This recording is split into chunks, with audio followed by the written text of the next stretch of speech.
ನಮಸ್ಕಾರ ಎಲ್ಲರಿಗೂ, welcome back to my channel.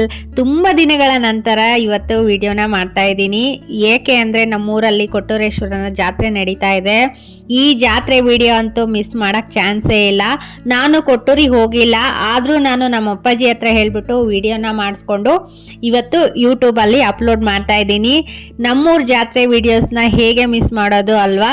ನಮ್ಮ ವ್ಯೂವರ್ಸ್ ಜೊತೆಗೆ, ನಮ್ಮ ಯೂಟ್ಯೂಬ್ ಫ್ಯಾಮಿಲಿ ಜೊತೆಗೆ ಈ ವಿಡಿಯೋನ ಶೇರ್ ಮಾಡಿಕೊಂಡು ನಾನು ನಮ್ಮ ಕೊಟ್ಟೂರು ಜಾತ್ರೆನ ಇಲ್ಲಿಂದಾನೇ ಎಂಜಾಯ್ ಮಾಡಬೇಕು ಅಂತ ಈ ವಿಡಿಯೋನ ಮಾಡ್ತಾ ಇದ್ದೀನಿ.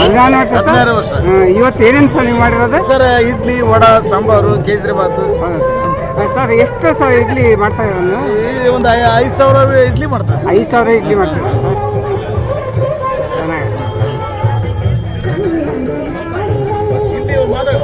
ನಾಷ್ಟ ಮಾಡ್ರಿ ಸರ್ ನೀವು. ಮಾಡೋದು. ಎಲ್ಲಿಂದ ಬಂದ್ರಮ್ಮ? ಎಲ್ಲಿಂದ? ದಾವಣಗೆರೆಯಿಂದ. ಎಷ್ಟು ವರ್ಷ ಬರ್ತದೆ? 4ನೇ ವರ್ಷ. ಏನು ನಿಮಗೆ ಕೊಟ್ಟರೇಶ್ವರ ಒಳ್ಳೇದು ಮಾಡಿದಾನಮ್ಮ? ಥ್ಯಾಂಕ್ಸ್. ಶ್ರೀ ಗುರು ಕೊಟ್ಟೂರೇಶ್ವರ ಪವಾಡಗಳಿಂದ ಭಕ್ತಾದಿಗಳು ವರ್ಷಕ್ಕೂ ಹೆಚ್ಚಾಗ್ತಾ ಇದ್ದಾರೆ. ತುಂಬಾ ದೂರದ ಊರುಗಳಿಂದ ಪಾದಯಾತ್ರೆ ಅಂದ್ರೆ ಕಾಲು ನಡಿಗೆಯಿಂದ ಬಂದು ಕೊಟ್ಟೂರೇಶ್ವರನ ರಥೋತ್ಸವ ದಿನ ದರ್ಶನವನ್ನು ಪಡೆದುಕೊಳ್ತಾರೆ. ಅವರು ಮನಸ್ಸಲ್ಲಿ ಏನೋ ಒಂದು ಆಸೆನ ಇಟ್ಕೊಂಡು ಬಂದು ಕೊಟ್ಟೂರೇಶ್ವರನ ಹತ್ರ ಕೇಳ್ಕೊಂಡ್ರೆ ಆ ಆಸೆನ ಖಂಡಿತವಾಗ್ಲೂ ಈಡೇರಿಸ್ತಾರೆ ಅನ್ನೋದು ಭಕ್ತಾದಿಗಳ ನಂಬಿಕೆ. ಅದು ನಿಜ ಕೂಡ ಹೌದು. ಹಾಗಾಗಿ ಪ್ರತಿ ವರ್ಷಕ್ಕೂ ಕೊಟ್ಟೂರೇಶ್ವರಂಗೆ ಈ ತರ ಜನ ಸಾಗರವೇ ಹರಿದು ಬರುತ್ತೆ ಅಂತಾನೆ ಹೇಳ್ಬೋದು. ಎಷ್ಟು ದೋಸೆ ಹಾಕಿದ್ರೆ? 1.5 ಕ್ವಿಂಟಲ್ ಇತ್ತು. 1.5 ಕ್ವಿಂಟಲ್ ಇತ್ತ. ನಿಮ್ದು ಎಷ್ಟನೇ ವರ್ಷ ಆಗಿದೆ? ಇದು 3ನೇ ವರ್ಷ. 3ನೇ ವರ್ಷ. ಹೊಸ ದೋಸೆನೇ ಮಾಡ್ತಿದ್ರೆ? ಇಲ್ಲ, ದೋಸೆ ಇತ್ತು. ಈ ವರ್ಷ ಬರೀ ದೋಸೆನಾ? ದೋಸೆ. ಇದೊಂದು ಚೂರು ತೆಗಿತೀಯಪ್ಪ.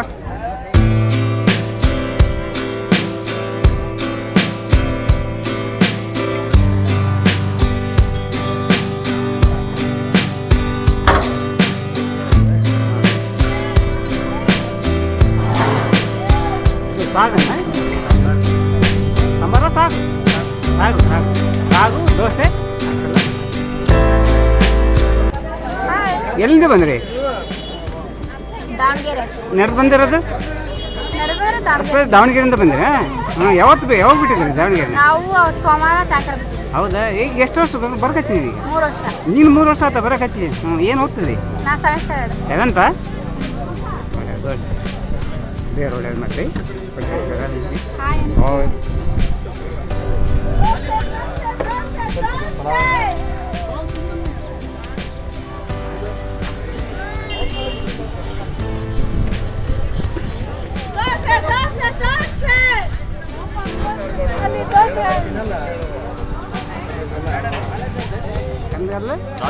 ಕನ್ಗಲ್ಲ ರಾಜು ಚಪ್ರದಾರಿ.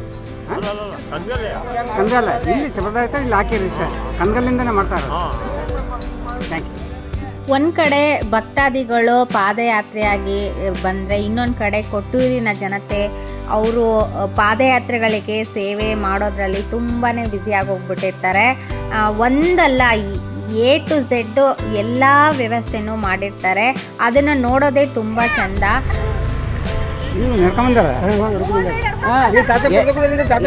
ಎಲ್ಲಿಂದ ಬಂದಿರಿ? ನಡೆದಿದ್ರೆ ಎಲ್ಲಿಂದ ನಡ್ಕೊಂಬಂದಿರಿ? ನಡೆದಿರೋದು 5 ನಡ್ಕೊಂಬಂದ್ರೆ ಒಳ್ಳೇದು. ಗುಡ್ ಕೊಟ್ಟರೇಶ್ವರ ಒಳ್ಳೇದು ಮಾಡ್ತಾನೆ ತಗೊಳ್ತೀನಿ. ಥ್ಯಾಂಕ್ಸ್.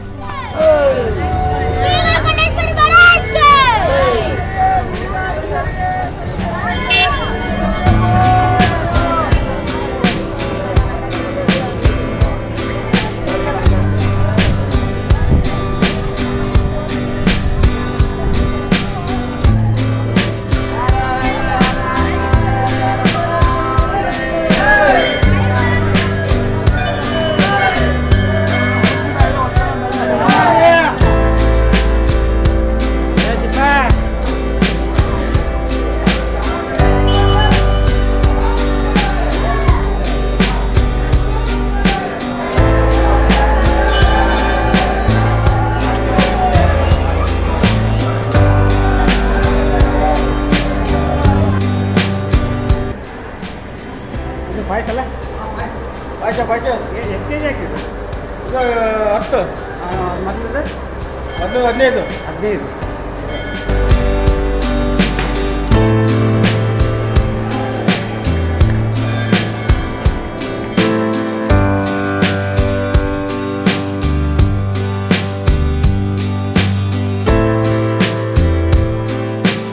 ಬರೀ ಪಾದಯಾತ್ರೆಗಳಿಗೆ ಅಷ್ಟೇ ಇಲ್ಲಿ ಪ್ರಸಾದದ ಸೇವೆ ನಡೀತಾ ಇರಲ್ಲ. ಯಾರೇ ಹೋದರೂ ಅವತ್ತಿನ ದಿನ ಎಲ್ಲರಿಗೂ ಪ್ರಸಾದವನ್ನು ಕೊಡ್ತಾರೆ. ಅಷ್ಟು ಖುಷಿಯಿಂದನೂ ಪ್ರಸಾದ ಸೇವೆ ಮಾಡ್ತಾ ಇರ್ತಾರೆ. ಅದು ಒಂದು ನೋಡೋದಕ್ಕೆ ಒಂದು ಹಬ್ಬ ಥರನೇ ಇರುತ್ತೆ. ನಾವು ಯೂಶ್ವಲಿ ಕೊಟ್ಟೂರಿಗೆ ಹೋದರೆ ರಥೋತ್ಸವಕ್ಕಿಂತ ಆದರೂ ಹಿಂದಿನ ದಿನವೇ ಊರೆಲ್ಲ ಸುತ್ತಾಕೊಂಬರೋದು ನೋಡೋದು ಅಂದರೆ ತುಂಬಾ ಇಷ್ಟ ನನಗಂತೂ. ನಾವು ಫ್ರೆಂಡ್ಸ್ಗಳೆಲ್ಲನೂ ಒಟ್ಟಿಗೆ ಹೋಗ್ತಾ ಇದ್ವಿ. ಫ್ರೂಟ್ಸ್ ಕೊಡೋದಾಗಿರ್ಬೋದು, ಹಾಗೆಯೇ ಜ್ಯೂಸು, ಈ ಥರ ನೀರು, ಇದು ಯಾವುದೂ ಇಲ್ಲ ಅಂತಿಲ್ಲ. ಆ ಥರ ಎಲ್ಲ ಥರನೂ ಬಂದಿರೋ ಭಕ್ತಾದಿಗಳಿಗೆ ಕೊಡ್ತಾ ಇರ್ತಾರೆ. ಹಾಗೆಯೇ ಹುಷಾರಿಲ್ಲ ಅಂತ ಅನ್ನೋರಿಗೆ ಕಾಲು ನೋವಿನಗಳಿಗೆ ಆಗಿರ್ಬೋದು, ಬೇಸಿಕ್ ಏನೇನು ಬೇಕೋ ಎಲ್ಲ ಥರನೂ ಕೊಡ್ತಾ ಇರ್ತಾರೆ. ಸೊ ಇದಿಷ್ಟು ರಥೋತ್ಸವದ ಹಿಂದಿನ ದಿನ ಬರ್ತಿರೋ ಭಕ್ತಾದಿಗಳಿಗೆ ಸೇವೆ ನಡೆಯೋದು ಅನ್ನೋ ವಿಡಿಯೋ ಆಯಿತು. ಈ ವಿಡಿಯೋ ನಿಮ್ಮೆಲ್ಲರಿಗೂ ಇಷ್ಟ ಆಗಿದೆ ಅಂತ ನಾನು ತಿಳ್ಕೊಳ್ತೀನಿ. ಹಾಗೆ ನಾನು ಕೂಡ ಇಲ್ಲಿಂದನೇ ಕೊಟ್ಟೂರಲ್ಲಿ ಇದ್ದೀನಿ ಅನ್ನೋ ಥರನೇ ಫೀಲ್ ಆಗ್ತಾಯಿದೆ. ಈ ವಿಡಿಯೋ ನೋಡ್ತಾ ಇದ್ದರೆ ಅಷ್ಟು ಖುಷಿ ಆಗ್ತಾಯಿದೆ.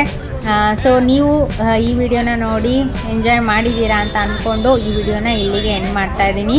ಮತ್ತೆ ಮುಂದಿನ ವಿಡಿಯೋದಲ್ಲಿ ಸಿಗ್ತೀನಿ. ಅಲ್ಲಿವರೆಗೂ ಟೇಕ್ ಕೇರ್, ಬಾಯ್ ಬಾಯ್.